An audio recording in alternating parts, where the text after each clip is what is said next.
नमस्कार मित्रों, मैं उत्तराखंड बेरोजगार शिक्षक संघ से आशीष बिष्ट आप सभी के सामने एक बार फिर से मौजूद हूँ। बीआरपी सीआरपी भर्ती को लेकर कल कैबिनेट में मीटिंग हुई और इसमें आप कह सकते हैं कि अब जो प्रयाग पोर्टल है उसमें दायरा जो है उसका दायरा जो है बढ़ा दिया गया है। अब ब्लॉक स्तर पे और डिस्ट्रिक्ट लेवल पे इस भर्ती को लागू कर दिया गया है। आप कह सकते हैं कि यहाँ से अब मेरिट सिस्टम जो है वो लागू होना शुरू हो जाएगा, यानी इसकी प्रक्रिया शुरू हो जाएगी।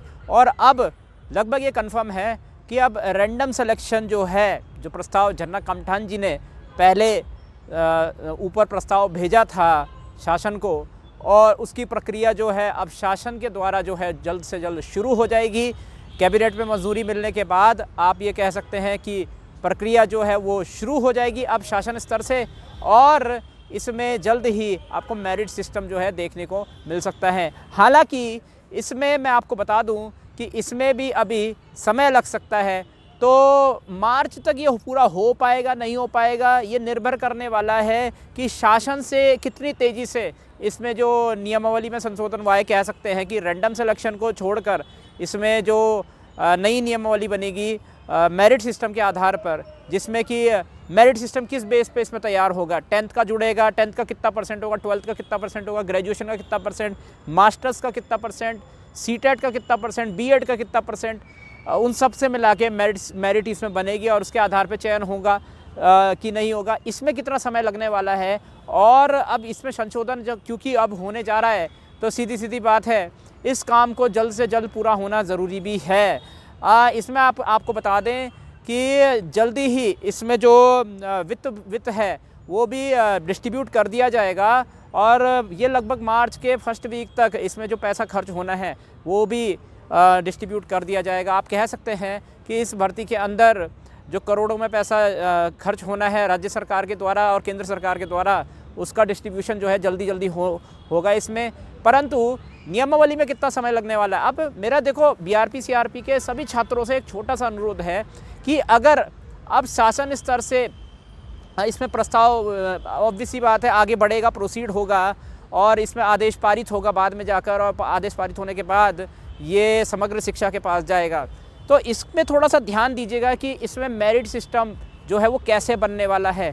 क्योंकि देखिए प्राइमरी के अंदर भी हमने ये चीज़ देखी कि वहाँ पे भी आपका मेरिट सिस्टम के आधार पे ही चयन हो रहा है, अभी भी हो रहा है। 6th काउंसलिंग लगभग शुरू होने वाली है आप कह सकते हैं, और इस पर प्रक्रिया जो जारी है। अब इस पर थोड़ा सा ध्यान देने की ज़रूरत ये है कि मेरिट के आधार पे जो सिस्टम लागू हो उस पर थोड़ी सी नज़र रखने की ज़रूरत है कि वो सिस्टम ऐसा लागू हो कि जिसका चयन हो जाए वो रिपीटेशन में दोबारा से, उसका नाम रिपीटेशन में दोबारा ना आए। नहीं तो ये प्राइमरी की तरह ये भर्ती जो है लटक जाएगी और इसमें नीचे वाले बच्चों का चयन नहीं हो पाएगा। थोड़ा सा इसमें ध्यान देने की जरूरत है। जो धरातल के बीआरपी सीआरपी के अभ्यर्थी, मेरा उनसे हाथ जोड़ के अनुरोध है कि जो भी इसमें नियमावली बन रही है मेरिट सिस्टम के आधार पर, उसमें जितना हो सके धरातल पे काम करने का प्रयास करें, और उसमें कोई समस्या ना आए आने वाले टाइम में, कि मेरिट सिस्टम के बेसिस पर कल कोई समस्या ना आए। इस पे धरातल में काम करने की आप सबको ज़रूरत है। तो अभी काम पूरा नहीं हुआ है, ये याद रखें। केवल कैबिनेट में मामला आ जाने से ये ऐसा ना समझे कि हाँ ये आगे पूरा हो चुका है, लेकिन मुझे पूरी उम्मीद है कि मार्च के अंत तक ये भर्ती जो है वो जल्द से जल्द पूरी हो सकती है, अगर धरातल में अभ्यर्थियों द्वारा अच्छे से प्रयास किया जाएगा। और अगर कहीं पर कुछ दिक्कतें आती हैं आने वाले टाइम पे, आप कह सकते हैं आने वाले टाइम में जहाँ प्रोसीडिंग्स होंगी इसकी शासन में, जो इसमें नई नियमावली बनेगी उसमें जो भी दिक्कतें आएंगी, क्योंकि हमने प्राइमरी के अंदर देखा कि उसमें नियमावली किस प्रकार से बनाई गई है कि वो भर्ती जो है वो लटक गई है एक तरह से बोले तो। वो काउंसलिंग हो जा रही है लेकिन सबको ज्वाइनिंग नहीं मिल पा रही है। जिनका नाम पहले आ चुका है वो दोबारा से, जिनका नाम पहले आ चुका है उनका नाम दोबारा आ रहा है, मतलब जिन्होंने ज्वाइनिंग भी ले ली उनका नाम भी दोबारा आ रहा है। ऐसी चीज़ें ना देखने को मिले, तो थोड़ा सा मैं ये कहना चाहूँगा बीआरपी सीआरपी अभ्यर्थियों को, तो आपको धरातल में अभी भी मेहनत करने की ज़रूरत है। आप बस मार्च तक आप अगर इस तरीके से सुदृढ़ तरीके से लगे रहें तो जाहिर सी बात है, मुझे लगता है कि इस भर्ती को जल्द से जल्द जो है वो पूरा किया जा सकेगा, और सही तरीके से पूरा किया जा सकेगा।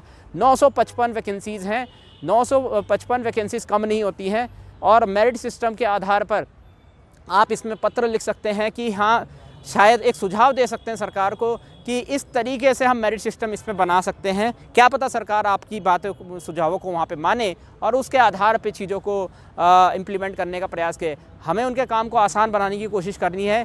अगर उनके पास खुद का आइडिया है तो अच्छी बात है, नहीं तो हमें अगर हम अपना सुझाव वहाँ पे भेजते हैं और क्या पता सरकार हमारे सुझावों को उसमें मान ले और उसके आधार पे मेरिट सिस्टम जो है वहाँ पे तैयार करने का प्रयास करें।